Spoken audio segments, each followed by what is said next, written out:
모의고사 5회 8번입니다.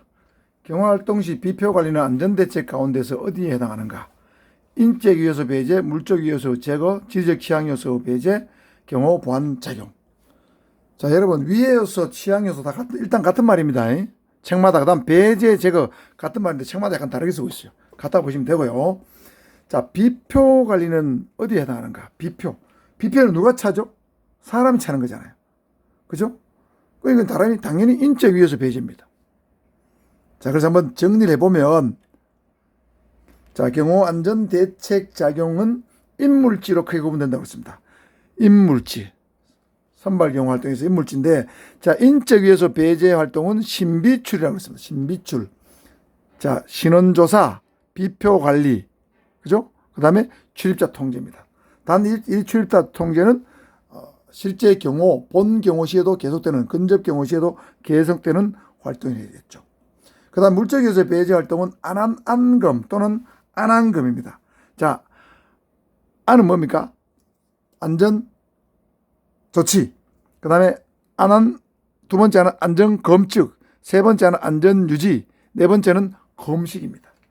안전 조치, 안전 검측, 안전 유지, 그 다음에 검식. 이건 물적 위에서 배제 활동. 자, 자연물, 인공물, 위험물에 대해서 위험이 없는 상태로 환원시키는 것을 물적 위에서 배제라고 했죠. 자, 지리적 위에서 배제는 특호치광입니다. 특호치광. 특별방범, 예를 들면 특별방범 진단 같은 거, 특별방범. 그 다음에 특별호구조사 또는 호구조사. 집집마다 일일이 가서 누가 사는가 확인하는 거예요. 호구조사. 옛날에 한 80년대, 90년대일 때는 경찰관들이 집집마다 다 일일이 호구조사를 매달 했어요. 지금은 이제 사정할 때 못하지만 경호가 있을 때는 할 수도 있다. 그 다음에 취약 요소의 배제 활동. 예를 들면 고층 건물, 감재고지, 어떤 수색, 취약 요소 배제. 그 다음에 광고물 제거죠. 위험한 광고물 제거 또는 정비. 이런 것들이 지적 취약 요소가 되겠습니다. 특호 치강으로 외워두시고요. 9번입니다. 경호 업무 수행 절차를 순서대로 바르게 해나가는 것은, 자, 이 순서는 제가 무조건 두 문자로 외우는 게 제일 좋다고 그랬죠?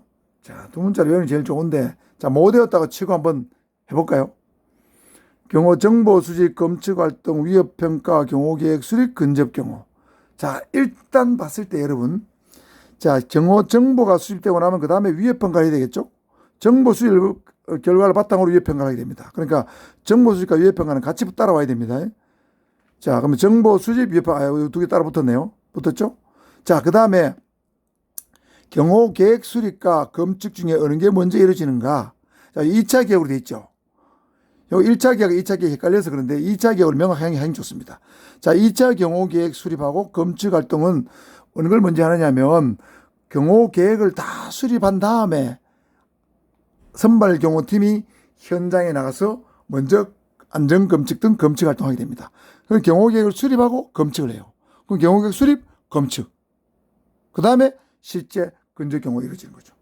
그렇게 보면 이건 답은 정보 수집, 위협 평가, 계획 수립, 검측, 근접 경호 이렇게 된다고 봐야 되겠습니다. 정답은 다인데, 자, 경호 임무 수행 절차 또는 경호 임무의 수행 방법의 8가지 절차 또는 경호 임무에 포함되는 요소 8가지 설명할 때 1년 위계선 이거 있죠? 5개 이렇게 했습니다.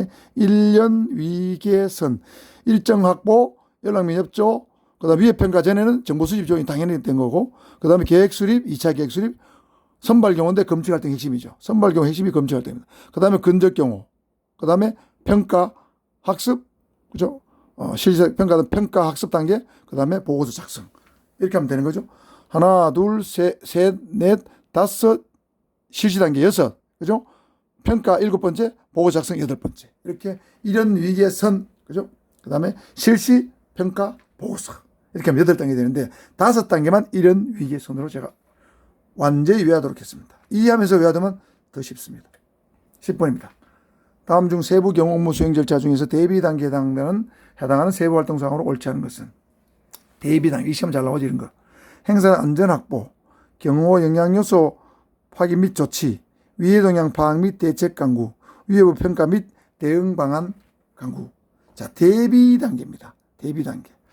자, 근데 이 말들이 다 비슷해요. 경호 영향소 확인, 위해 동향 파악, 위해부 평가 및 대응 방안 강구.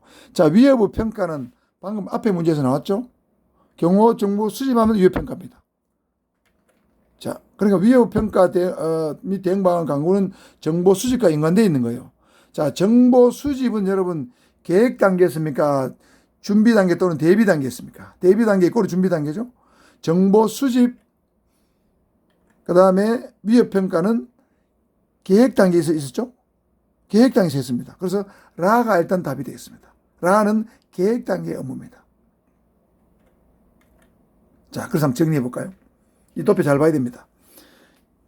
예대 대평 또는 준비 안전한 준안 활학, 준안 활학 이렇게 있죠. 예대 대평 또는 계준 실평, 예대 대평, 준안 활학 세 가지 방식 다 외워야 됩니다. 자, 그래서 예방 단계에서는 정보 수집 및 위협 평가, 그다음 경호 계획 수립. 아까 금방 배웠던 거잖아요. 정보 수집한 다음에 계획 수립하죠. 대비 단계 안전활동 단계에서는 주로 경호 안전 대책을 강화하고 경호 보안 자격을 중심으로 이루어지는데 위해 동향 파악 및 경호에 영향을 미친 요소를 확인한다. 경호에 영향을 미친 요소가 결국은 경호 인적, 물적, 질적 위해 요소입니다. 이걸 이렇게 다른 말을 쓰는 거예요. 자, 아시겠죠?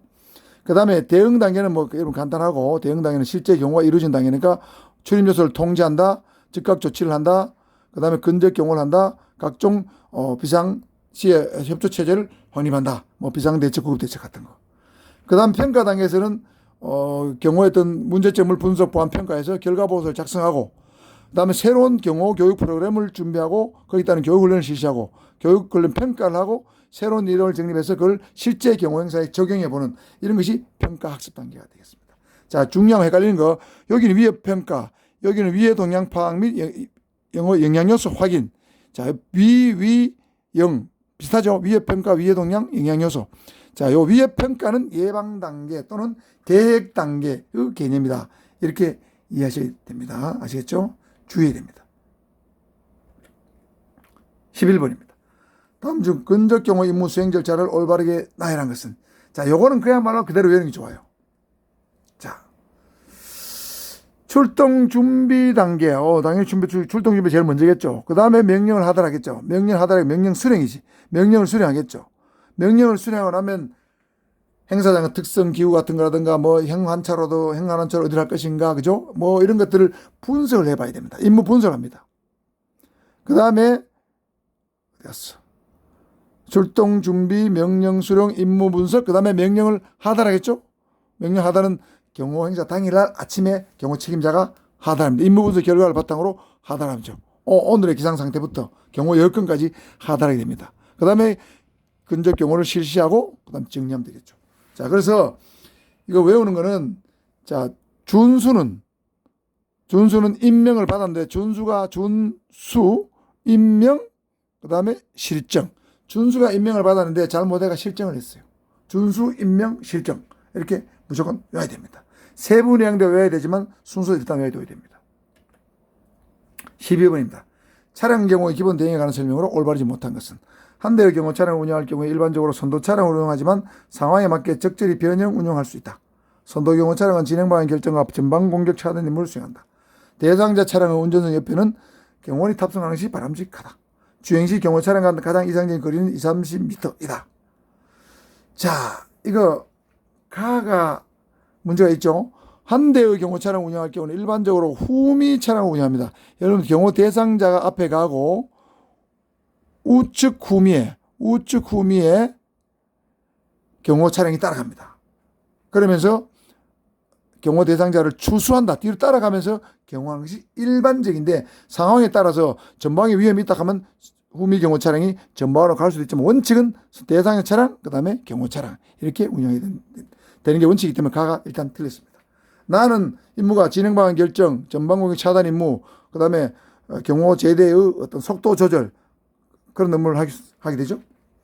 그 다음에 경호 대상 차량 운전 옆에는 경호원이 탑승하지 바람직하다. 자, 이거는 동승 경우에는 경호원이 대상 옆에 탑승할 수도 있고, 그 다음에 조수석에 탑승할 수 있습니다. 전후방 호의 경우에는 그렇지 않겠지만, 자, 이거는 맞을 수 있고 틀릴 수 있지만, 여기 확실히 틀리기 때문에, 이거는 맞을 수 있고 틀릴 수 있기 때문에, 일단, 바른 내용이 넣었습니다. 그 다음에 가장 이상적인 앞뒤 차 거리는 2, 30m 외워두십니다. 외워둬야 됩니다. 알겠죠? 13번. 숙소 경우에 관한 설명으로 가장 바르지 못한 것은 관제를 제외한 지방 유숙 시에는 숙소의 특성상 출입 인원이 많고 왕래가 빈번해 통제가 쉽지 않다. 단거이죠. 호텔, 펜션. 숙소 경우는 거주민 외에도 유동인원에 대한 검문 검색을 강화해야 된다. 숙소 주변에 거주하고 있는 사람들, 고정적인 사람들 외에도 예를 들면 손님들에 대한 검문 검색을 강화해야 됩니다. 당연합니다. 경호 대상자의 장기체로 인해서 공격자 입장에서는 범행기의 제공 여건이 충족될 수 있다. 자, 한 곳에 오래 머문다는 것은 사실은 위험을 초래하는 겁니다. 대상자가 일주일씩 어떤 한 곳, 같은 곳에 머문다. 처음에는 안 들어도 시간이 지나면, 저 사람이 누구다. 그러면 공격자 입장에서 보면은 공격하기 쉬운 빈틈을 발견할 여지가 존재해요. 범행기의 제공 여건이 충족될 수가 있죠. 공격자 입장에서는.